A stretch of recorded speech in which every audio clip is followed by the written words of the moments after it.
नमस्कार, one India Hindi में आपका स्वागत है। दुनिया के तमाम देशों में कॉन्डम को लेकर आज भी कम बातें होती है, लेकिन फ्रांस में इसकी कहानी कुछ और ही है।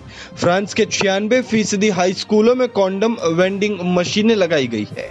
सरकार का कहना है कि सुरक्षित यौन संबंधों को बढ़ावा देने और कम उम्र में होने वाले गर्भावस्था के जोखिम को कम करने के लिए ऐसा किया गया है। इन मशीनों से जरूरत अनुसार कॉन्डम निकाले जा सकते हैं। हाल ही में हुई एक स्टडी में यह खुलासा किया गया है। गौरतलब है कि किसी जमाने में फ्रांस एड्स से बुरी तरह प्रभावित था। इसी को ध्यान में रखते हुए सरकार ने सुरक्षित यौन संबंधों के लिए स्कूलों में कॉन्डम वेंडिंग मशीनें लगाई है। बता दें, फ्रांस में पहली कॉन्डम वेंडिंग मशीन 1992 में लगाई गई थी। उस वक्त सरकार के फैसले का व्यापक विरोध हुआ था। खासकर स्कूल प्रशासन और समाज के कुछ वर्गों ने इस पर आपत्ति जताई थी।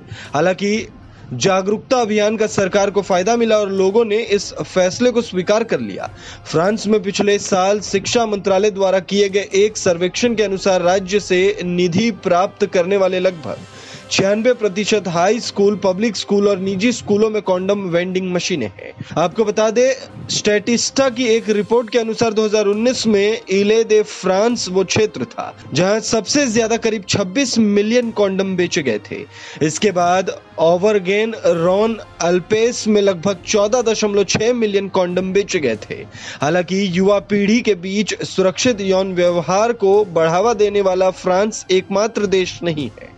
संयुक्त राज्य अमेरिका में भी सार्वजनिक स्कूलों में कॉन्डम बांटे गए थे।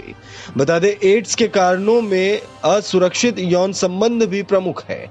इसी को ध्यान में रखते हुए दुनिया भर के सरकारें और गैर सरकारी संगठन जागरूकता अभियान चलाते रहते हैं। यही वजह है कि पिछले एक दशक में HIV फैलने की रफ्तार धीमी हुई है।